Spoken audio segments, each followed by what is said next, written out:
IRIS డేనా ఇది ఇరాన్కి సంబంధించినటువంటి యుద్ధ నౌక. దాన్ని కాస్త నిన్న సబ్మెరైన్తో పేల్చి పడేసింది అమెరికా. ఎక్కడ? మొన్న భారతదేశంలో విన్యాసాల్లో పాల్గొని తిరిగి వెళ్తూ ఉండగా శ్రీలంక సముద్ర జలాల దాకా వెళ్ళింది. సముద్ర జలాల వాళ్ళ అంతర్గత జలాల్లోకి పోలేదు, అంతర్జాతీయ జలాల్లో ఉండగానే పేల్చి పడేసింది.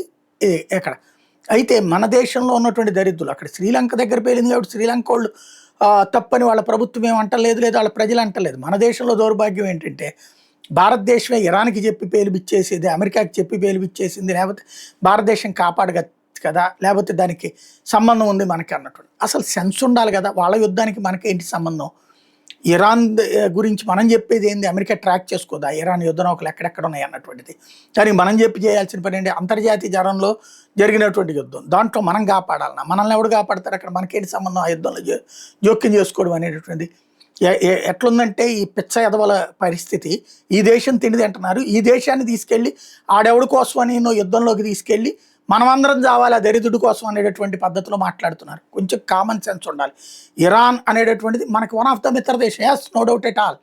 ఆయిల్ని వాళ్ళ దగ్గర కొన్నాం, దానికి బియ్యం కూడా ఇచ్చాం వాళ్ళకి. అదే సందర్భంలో అదే ఇరాన్ పాలకుడు ఇంతకు ముందు ఉన్నట్టు పహ్లావి కూడా ఆడేం మన దేశానికి ఏం ఫేవర్ చేయలేదు. ఆడైనా ఎవడొచ్చినా ఇరాన్లో మనకి శత్రువే ఉంటాడు, లైక్ పాకిస్తాన్లో ఉన్నటువంటి వాళ్ళకి మళ్ళీ.